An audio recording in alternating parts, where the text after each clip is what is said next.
Hoy día vamos a empezar con un programa muy importante, muy interesante, en el cual tenemos que informarles y comentarles sobre los últimos cambios sobre la capacidad jurídica en el Perú.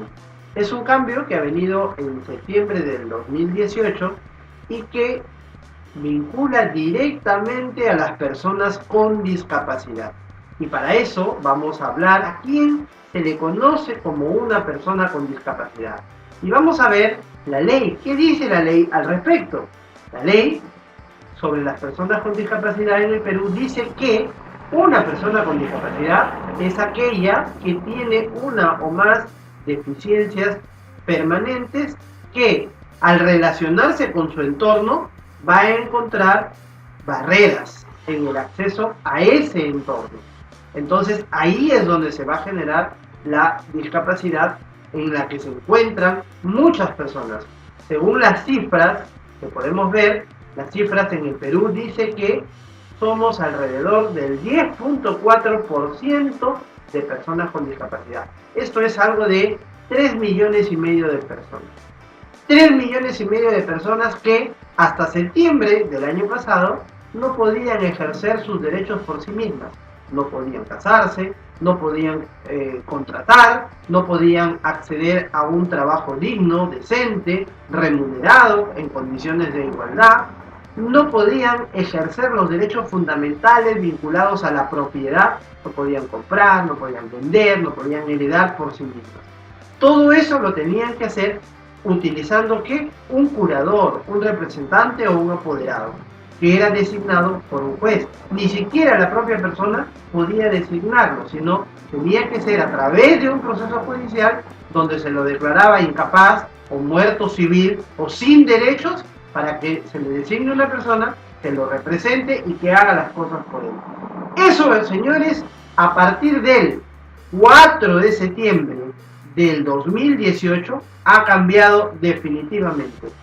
Adiós a la muerte civil, adiós a la interdicción, adiós a los curadores con todos los poderes. Eso se acabó. Ahora lo que tenemos es las personas ejerciendo plenamente sus derechos con toda su capacidad jurídica y el Estado responsable de proveer un sistema de apoyo, ajustes razonables y una serie de mecanismos de vigilancia para que no se vulneren los derechos de las personas que necesitan apoyo para tomar una decisión, para estar bien informadas y para que sean ellas las protagonistas de su propio destino.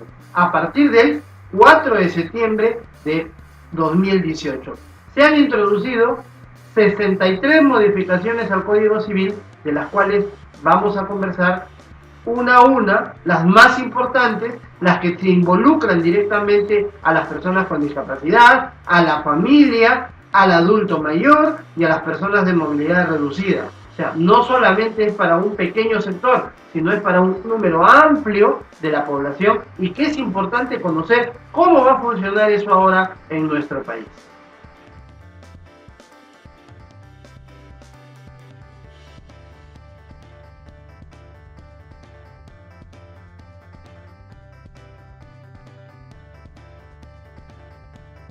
Bien, entonces como ya dijimos, en el Perú nuestro Código Civil establecía, bueno, hay que decir que nuestro Código Civil es del año 84, ¿no? O sea, ya son 35 años prácticamente, es un código ya antiguo, desactualizado.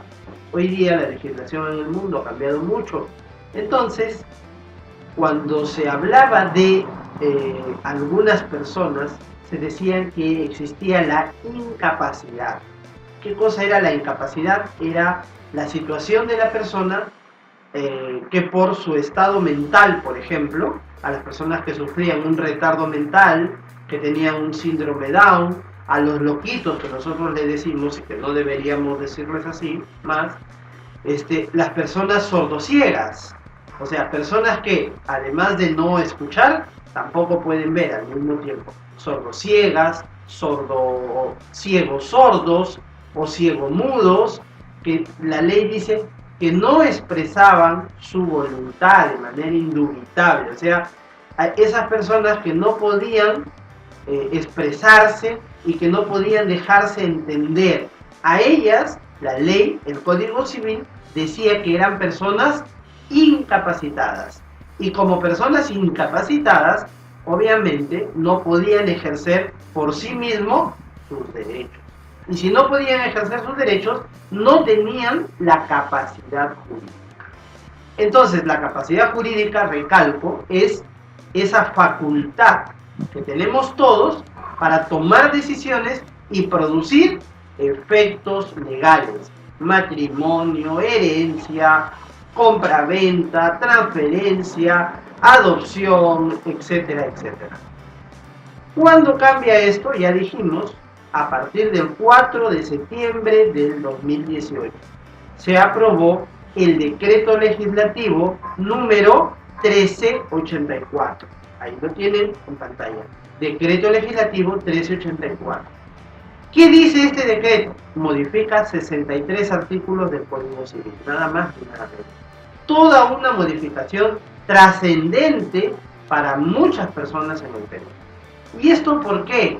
Porque también a nivel internacional hay un marco legal a partir de la Convención de los Derechos de la Persona con Discapacidad.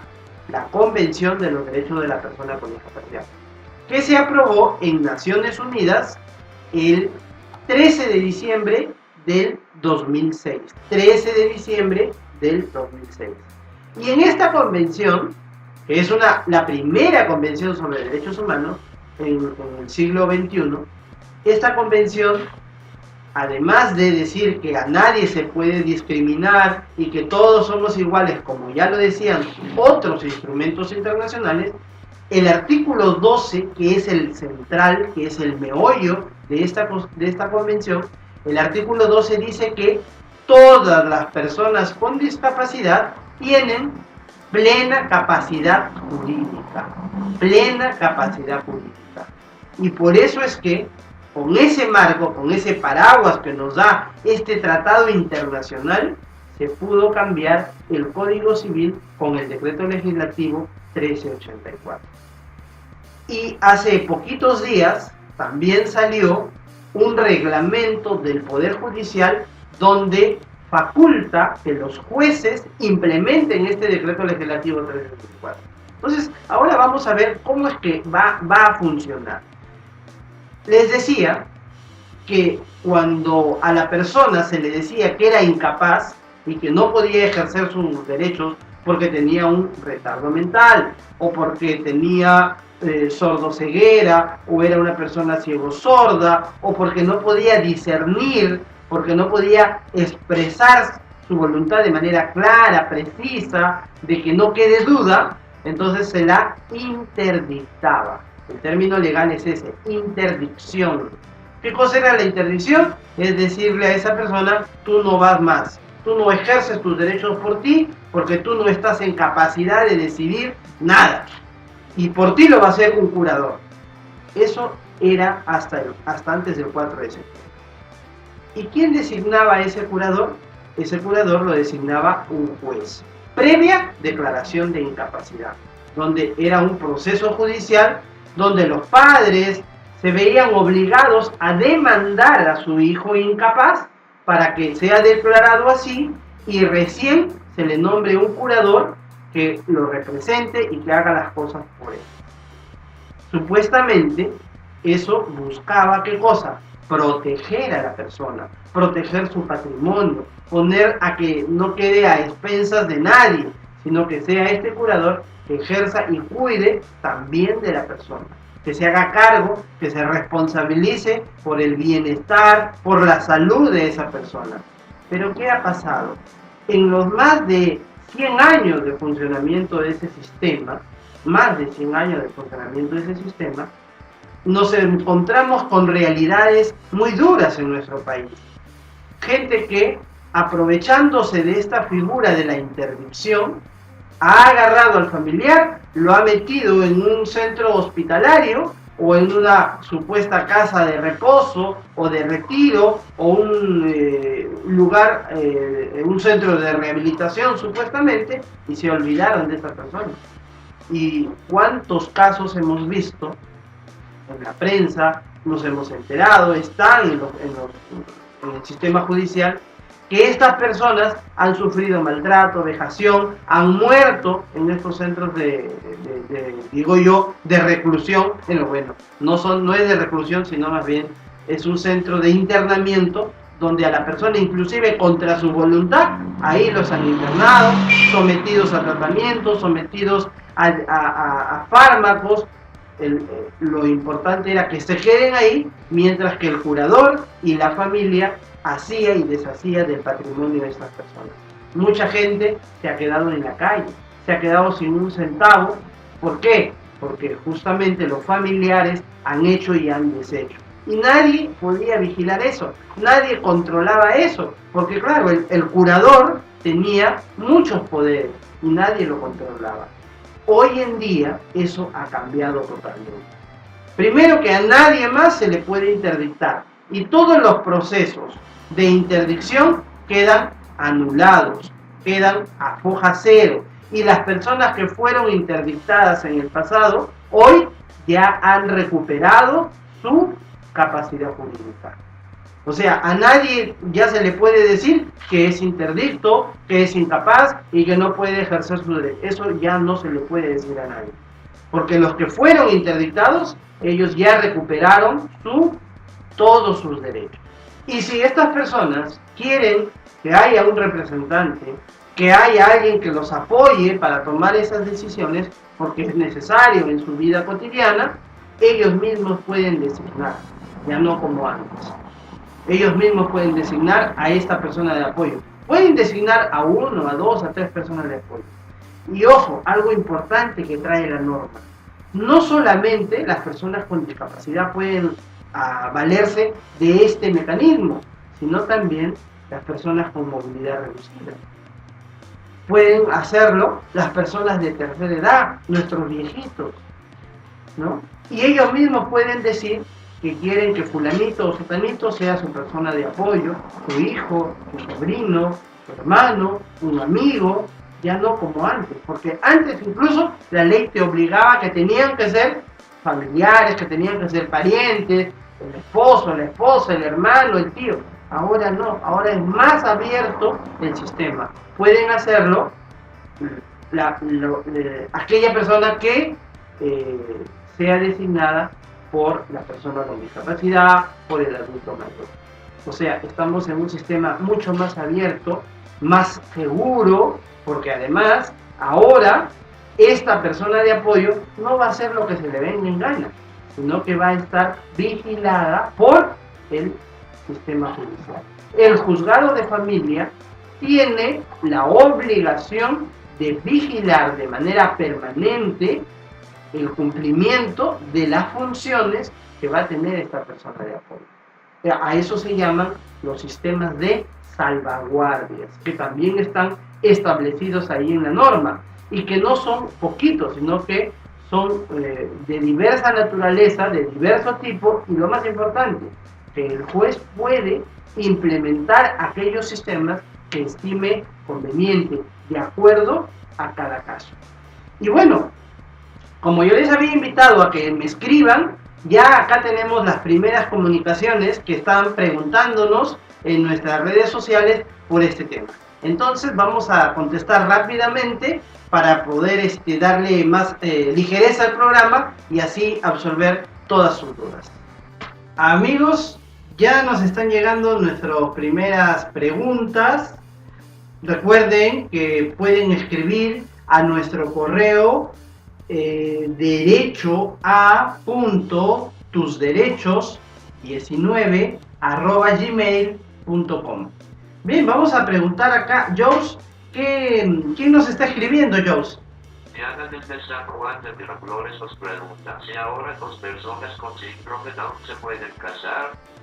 Bien, Diana, muchas gracias, Diana. Sí, efectivamente, dos personas con síndrome Down, hombre y mujer, pueden contraer matrimonio perfectamente. Ya están habilitadas, la ley no les puede restringir, ninguna autoridad les puede restringir esa oportunidad de contraer matrimonio.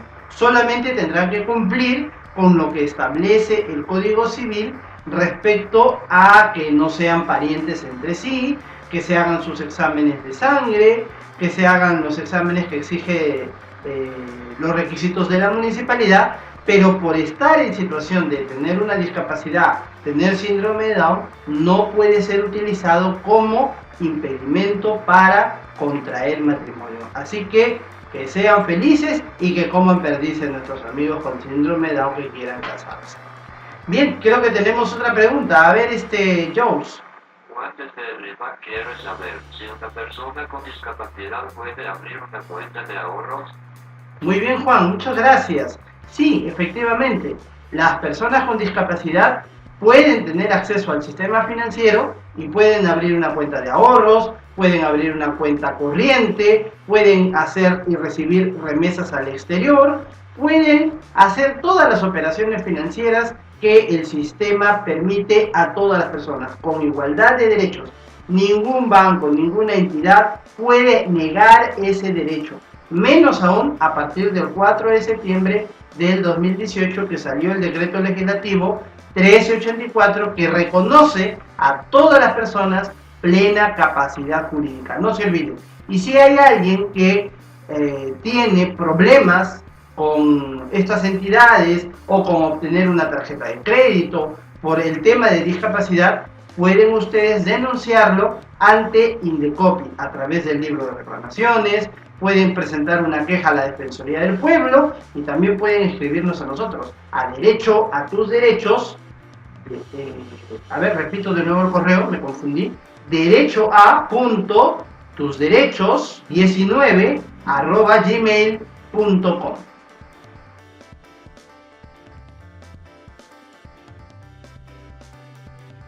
Ahora tenemos otra pregunta. A ver. José desde Surco pregunta si las empresas están obligadas a contratar a personas con discapacidad. Ah, excelente. Muchas gracias, José. Sí, las empresas, están obligadas a contratar a las personas con discapacidad, sin discriminación. Claro, no las van a contratar porque son personas con discapacidad, sino las van a contratar porque estas personas con discapacidad cumplen con los perfiles y con los requisitos que tiene la empresa o la entidad pública para poder contratar personal. Ahora, la ley 29973, que es la Ley General de Atención a la Persona con Discapacidad, establece que las empresas privadas con más de 50 trabajadores, ojo, con más de 50 trabajadores, tienen la obligación de contratar bajo cualquier modalidad al 3% de su nómina laboral. Es decir, si la empresa tiene 60 trabajadores, por ejemplo, el 3% de ese número, que es 1.8, es decir, 2 personas, tienen que ser con discapacidad. Y repito, y esto es muy importante, que las propias personas con discapacidad también lo deben saber. No las van a contratar porque tienen discapacidad, sino por sus capacidades, porque han aprendido algún arte, alguna técnica, alguna profesión, y por eso la empresa los necesita y les van a dar el trabajo, bajo esta obligación. Y en el Estado, la obligación es del Estado de contratar al 5%. Es decir, en toda entidad pública debe haber cuando menos el 5% de trabajadores con discapacidad. Y ese es un tema porque hasta donde nosotros conocemos, todavía esa norma no se está cumpliendo.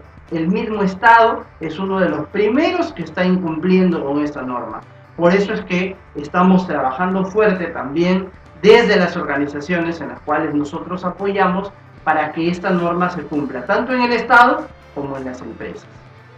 Bien, acá tenemos, me parece, otra pregunta. A ver qué dice Josh. Ahora desde el Callao quiere saber qué tiene que hacer ahora, porque ella es curadora de su papá. ¿A dónde tiene que acudir y cómo?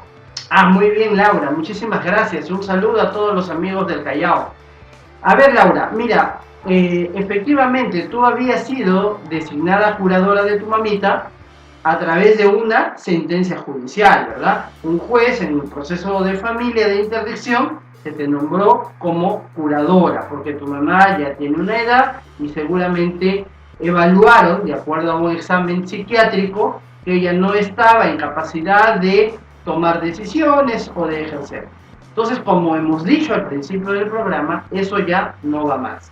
Olvídate, ya tu mamá ya no es interdicta, tu mamá ya no es incapaz, tu mamá ha recuperado su capacidad jurídica. Y tú legalmente has dejado de ser la curadora, la que la representaba, la que tomaba decisiones por ella. Ahora lo que tienes que hacer es presentar nuevamente una solicitud al expediente donde se tramitó tu caso de interdicción de tu mamá y solicitar que se cambie de acuerdo a ley y que tú vas a ser ahora la persona de apoyo. La juez va a convocar o el juez va a convocar a una audiencia donde va a evaluar el caso, va a entrevistarse con tu mamá, va a evaluar su situación, le van a hacer un examen psicológico, va a haber una visita social del equipo multidisciplinario y van a ver si tú reúnes las condiciones para ser la persona de apoyo. Si tu mamá está en condiciones de responder a esa pregunta, ella dirá si quiere que seas tú o quiere que sea otra persona. Y eso ya la juez lo evalúa y va a aceptar esa designación. Y eso también se va a inscribir de igual manera en registros públicos con esas condiciones. Además que te van a fijar cuáles son tus funciones desde ahora, cuáles son tus obligaciones y cómo el juzgado va a vigilar que esa función tú la cumplas correctamente. Bien, creo que hay otra pregunta más. A ver qué dice Jones. ¿Quién puede ser designada persona de apoyo? Muchas gracias, Carmen. Bien. ¿Quién puede ser designada persona de apoyo? Puede ser designado, además de los que ya decía la ley antes, para ser curador, además de ellos, puede ser designado cualquier persona del entorno de la propia persona con discapacidad. O sea, antes la ley decía que había una lista, ¿no? Y esa lista era una lista como quién tenía más derecho a ser o no curador. Y en esa lista, en primer lugar, estaba el cónyuge o la cónyuge, o sea, el esposo o la esposa de la persona. En segundo lugar, estaban los padres de esa persona, papá o mamá. En tercer lugar, podrían ser los hijos mayores de edad. Después decía la ley que podían ser los hermanos y así sucesivamente. Pero hoy en día esto se ha abierto mucho más. La primera decisión de quién va a ser la persona de apoyo tiene que ser puesta o dicha por la propia persona con discapacidad. Ella va a decir quién quiere que sea su apoyo. Si ella no puede decirlo, porque su situación intelectual, su capacidad funcional no lo permite, o porque está en un estado de coma, y esa es una novedad que también ha venido con el decreto 1384, que las propias personas que están en un estado de coma pueden tener una persona de apoyo para tomar decisiones, ¿no? Para decidir algunas situaciones, algunas cosas. Entonces, eso es más libre, ahora es más amplio. Puede ser un amigo, una amiga, un pariente cercano, lejano, puede designar. Eso ya lo decide la persona. Cuando la persona no está en condiciones, la familia puede también ponerse de acuerdo y plantear quién va a ser esa persona de apoyo. Y como dije también hace un rato, puede ser una o más personas, para una o más funciones. Eso ya va a ser en relación de qué se necesita que esa persona haga o que no haga, etc. Es muy importante tomar en cuenta que esta persona de apoyo va a tener que ser obviamente una persona mayor de edad, una persona que ofrezca, no tenga problemas, no tenga antecedentes, por ejemplo, que no haya sido condenada por la comisión de un delito o que no haya sido condenada por violencia familiar. Mucho cuidado con eso. Hoy en día saben ustedes que el tema de violencia familiar es un tema muy álgido, muy de moda en nuestro país, ¿no? Porque vemos a cada rato los problemas de violencia. Entonces, hay normas que prohíben que una persona que ha sido condenada por violencia familiar pueda ser una persona de apoyo.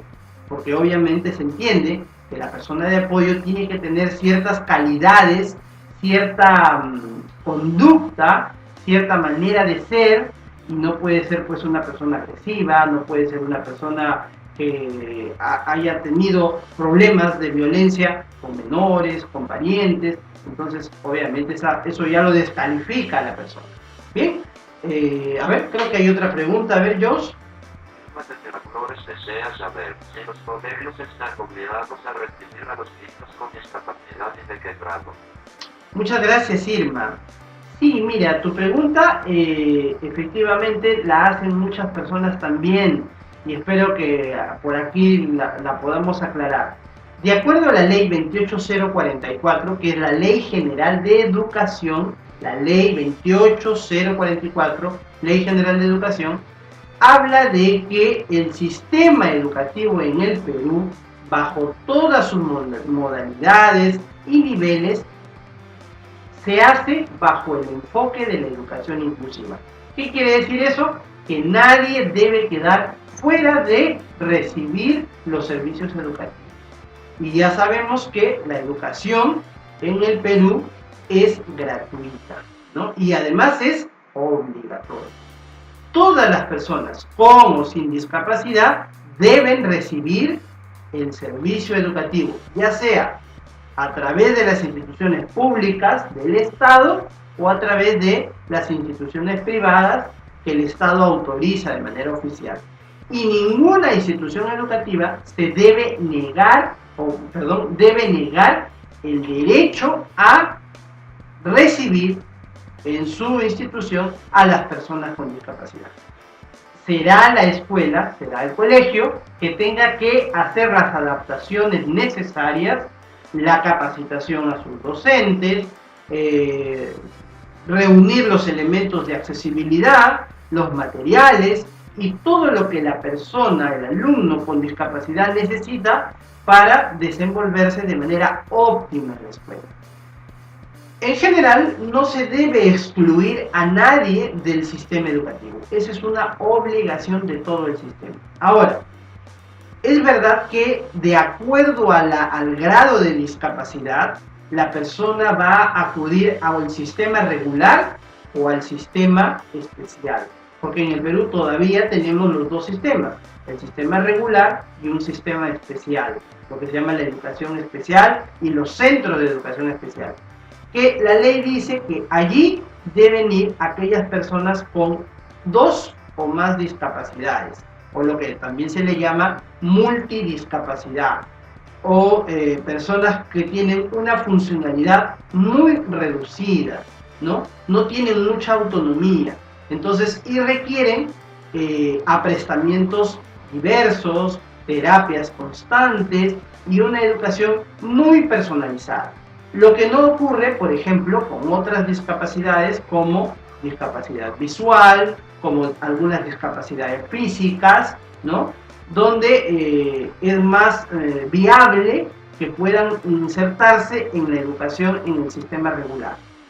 Lo ideal, ¿verdad, amigos? Y esto se los digo ya como parte de la convicción de uno, lo ideal es que el sistema educativo sea uno solo y no tengamos que hablar ni de educación especial, ni de educación regular y de no regular, sino sistema educativo y punto. Y que las aulas y que las escuelas sean abiertas para todos y que la escuela sea capaz de responder a las necesidades educativas de cada individuo, de cada persona, con sus particularidades, con los elementos de accesibilidad, con el diseño universal, con las medidas de seguridad, con los protocolos de atención, con la capacitación a los docentes, con la tecnología y con todos los elementos para que todos los alumnos, sin discriminación, sin distinción, puedan participar del proceso educativo y que los objetivos y las metas del sistema educativo puedan adaptarse a las necesidades de cada persona.